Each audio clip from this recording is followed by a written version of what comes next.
Good morning, Lewende Woord.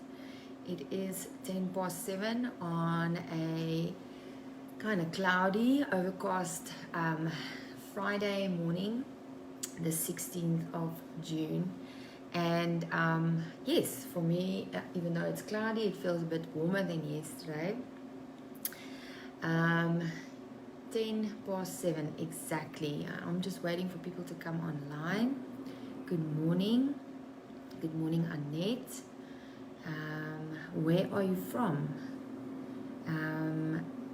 Henry, hallo, goeiemôre. Ek weet jy is van Witbank. Hi Carolyn.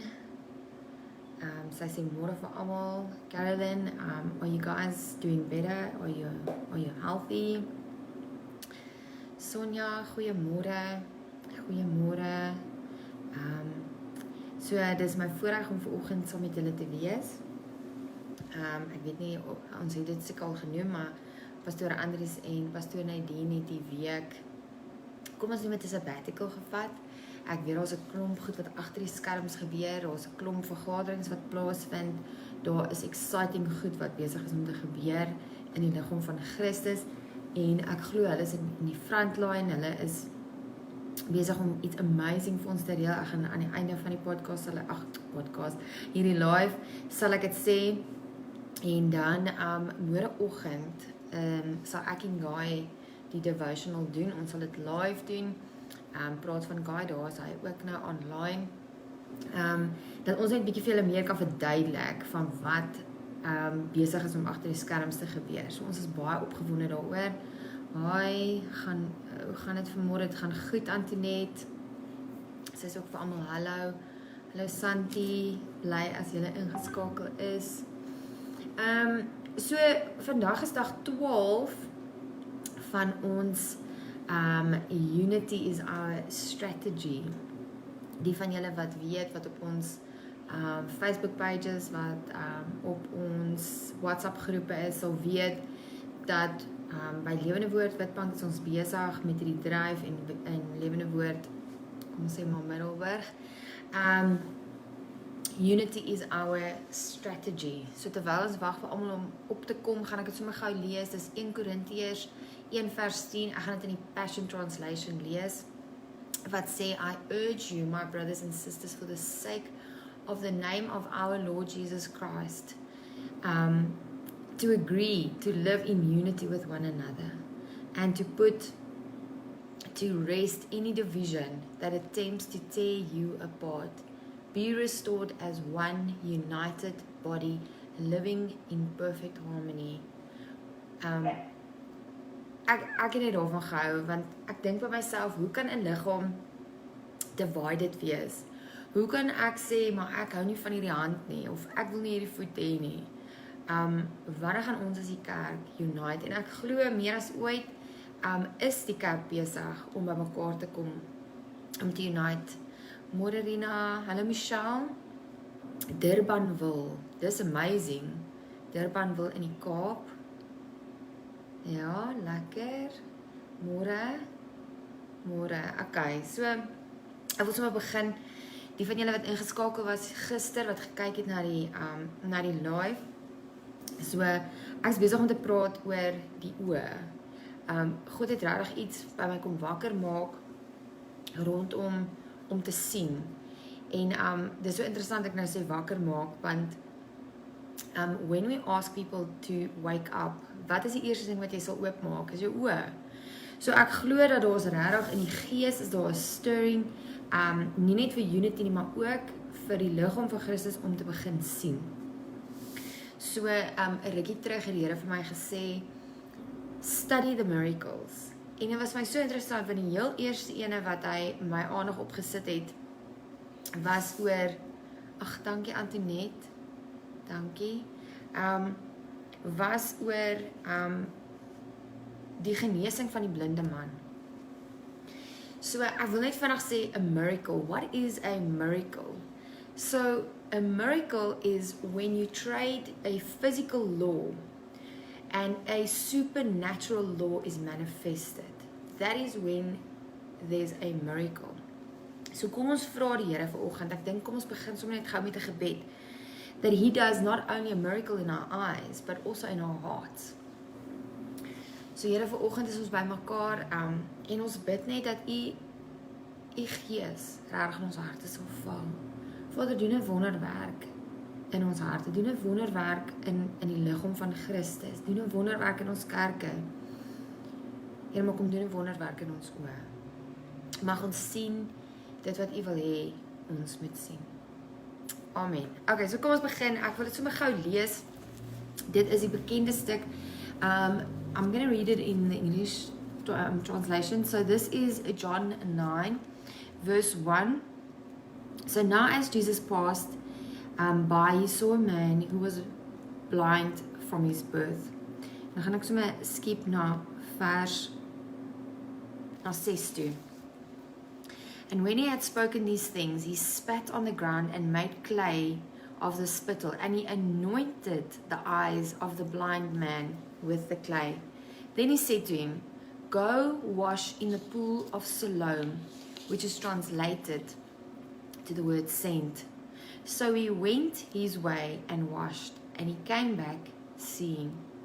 Therefore the neighbors and those who had before seen him that he was blind said, "Is this not he who sat and begged?"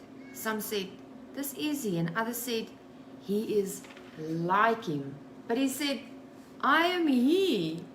Therefore they said to him, "How were your eyes opened?" He answered and he said, "A man who is called Jesus made clay and anointed my eyes and said to me, 'Go to Siloam and wash.' So he went and washed, and I received sight." The story is so amazing to me because while I was studying this, I couldn't help think about the fact that there's so many ways that Jesus could have healed this man. For some people, he just touched them. For others, he just said, "Go and you are healed, get up." But for this specific incident, he spat on the ground.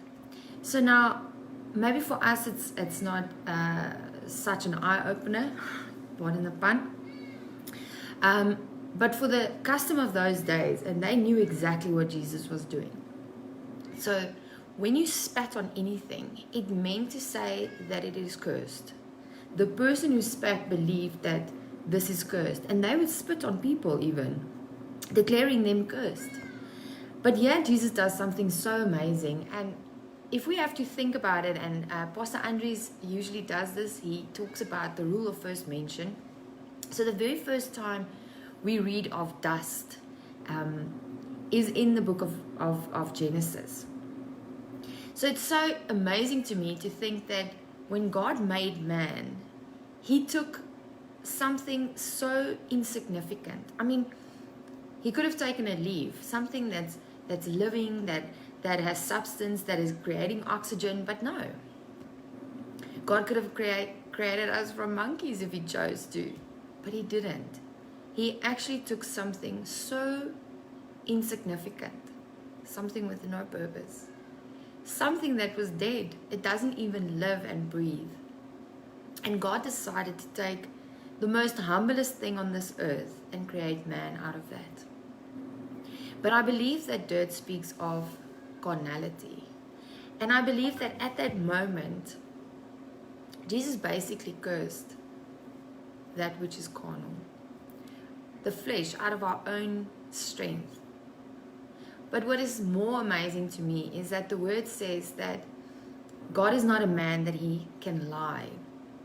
So I felt like when I was preparing this that God just said to me, "What do you believe comes out of the mouth of God?" And the only answer I could say is the truth, Lord. And he said, exactly. It was as if that which was cursed collided with the truth. And God made clay and he put it on his eyes. So again, he could have instantaneously healed him, but Jesus does nothing in vain. There was a reason for it. So then he says, "Go to the pool of Siloam." Now Siloam means sent. So it was so interesting to me that again, when I was studying this, that the Spirit of God said to me, it was not actually important that he was sent. It's important that he went. And he said to me, because of his obedience, he received his sight. You see, he could have stayed there. He could have stayed in a moment where he had an encounter with Christ. But oftentimes, there's an instruction. There's something else to go and do. His sight wasn't just for himself. He had to go and do something. And he had to move. So, when the word says that he was sent, and then the word says to the pool of Siloam, which means sent, I actually went to go and look in the original text. So the first sent actually means movement, to go from one place to the next. But what was so interesting was that the word sent, translated from the pool of Siloam, actually means to be set apart. So now this man he's still blind. He's got the clay on his eyes, and somehow he finds his way to this pool. And I can only imagine that on his way there, in his spiritual eyes, he started to see where he was going. But he made his way to this pool, and he washes his face. What do you think is the first thing that he saw? He had to have seen his own reflection. It was almost as if God confronted him with his own identity. I believe that more than just restoring his sight, God restored his image of himself in the moment that he could see. And now this man gets up and he goes, and what is so crazy about this is the blind man now see, but the people who always were able to see can now not recognize him. It's as if there's a spiritual blindness that came upon them. If you read on further on in the passage, you would see that eventually he's brought in front of the Sanhedrin, he's brought in front of the Pharisees, and they now question him. And he's standing in front of him. This wasn't a little boy. This was a man that they were used to seeing. This was a regular. They've known him all their life. But all of a sudden, they cannot recognize him. It is as if God is showing us this divide between those who can see and those who are blind. And it's not speaking of a physical blindness. It's speaking of a spiritual blindness. Because of their hatred for Christ, they refused to see. It was as if what happened in their hearts altered what they saw in the natural. So I want to really encourage you. On Saturday, you might see some of our congregation members in town handing out pamphlets. I would love for you guys to stand still by them, chat with them, maybe lend a hand. But on Sunday, we are coming together as a church. It is a day of prayer. We are united. And I would want to tell you that we are inviting some of our other members in our community. One of them are the Taxi Association of our region, and they will be joining us. And this morning I really have this urgency to ask us, and myself, but everyone, to check the condition of our hearts. When we are united, and it's only God, like Pastor Andre said last night, it is only God that can use the Taxi Association of our region to come and protect us.